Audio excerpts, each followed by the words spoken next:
Deutéronome, chapitre 1.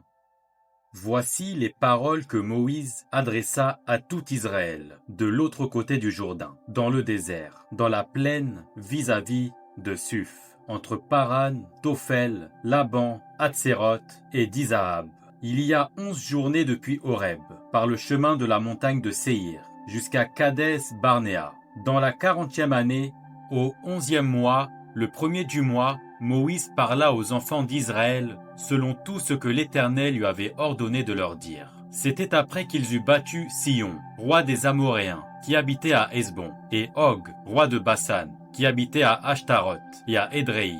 De l'autre côté du Jourdain, dans le pays de Moab, Moïse commença à expliquer cette loi, et dit « L'Éternel notre Dieu nous a parlé à Horeb, en disant « Vous avez assez demeuré dans cette montagne. Tournez-vous et partez. Allez à la montagne des Amoréens et dans tout le voisinage, dans la plaine, sur la montagne, dans la vallée, dans le midi, sur la côte de la mer, au pays des Cananéens et au Liban, jusqu'au grand fleuve, au fleuve d'Euphrate. Voyez, j'ai mis le pays devant vous. Allez et prenez possession du pays que l'Éternel a juré de donner à vos pères, Abraham, Isaac et Jacob, et à leur postérité après eux.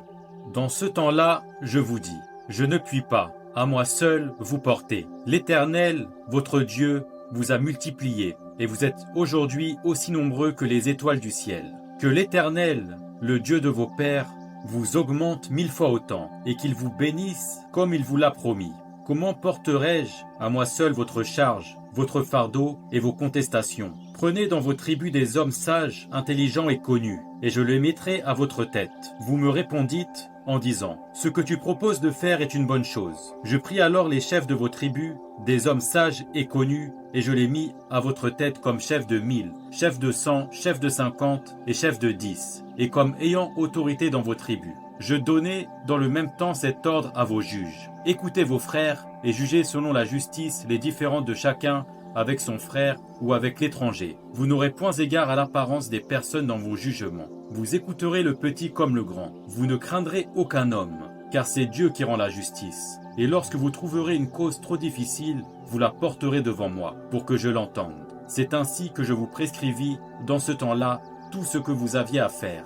Nous partîmes d'Horeb, et nous parcourûmes en entier ce grand et affreux désert que vous avez vu. Nous prîmes le chemin de la montagne des Amoréens, comme l'Éternel, notre Dieu, nous l'avait ordonné, et nous arrivâmes à Kadès Barnéa. Je vous dis, vous êtes arrivés à la montagne des Amoréens, que l'Éternel, notre Dieu, nous donne.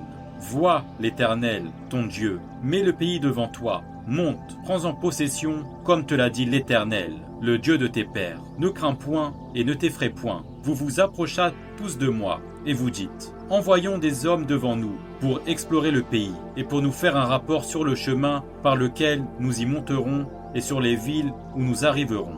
Ces avis me parurent bons, et je pris 12 hommes parmi vous, un homme par tribu. Ils partirent, traversèrent la montagne, et arrivèrent jusqu'à la vallée d'Eshcol, qu'ils explorèrent. Ils prirent dans leurs mains des fruits du pays, et nous les présentèrent. Ils nous firent un rapport, et dirent, c'est un bon pays, que l'Éternel notre Dieu nous donne. Mais vous ne voulûmes point y monter, et vous fûtes rebelles à l'ordre de l'Éternel, votre Dieu. Vous murmurâtes dans vos tentes et vous dites, c'est parce que l'Éternel nous haït, qui nous a fait sortir du pays d'Égypte, afin de nous livrer entre les mains des Amoréens et de nous détruire. Où monterions-nous? Nos frères nous ont fait perdre courage en disant, c'est un peuple plus grand et de plus haute taille que nous. Ce sont des villes grandes et fortifiées jusqu'au ciel. Nous y avons même vu des enfants d'Anak.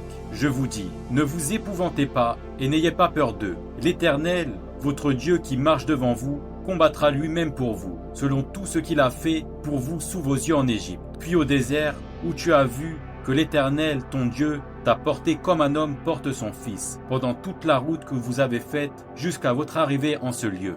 Malgré cela, vous n'eûtes point confiance en l'Éternel, votre Dieu, qui allait devant vous sur la route pour vous chercher un lieu de campement, la nuit dans un feu, afin de vous montrer le chemin où vous deviez marcher, et le jour dans une nuée. L'Éternel entendit le bruit de vos paroles. Il s'irrita et jura en disant, « Aucun des hommes de cette génération méchante ne verra le bon pays que j'ai juré de donner à vos pères, excepté Caleb, fils de Jéphuné. Il le verra, lui, et je donnerai à lui et à ses enfants le pays sur lequel il a marché, parce qu'il a pleinement suivi la voie de l'Éternel.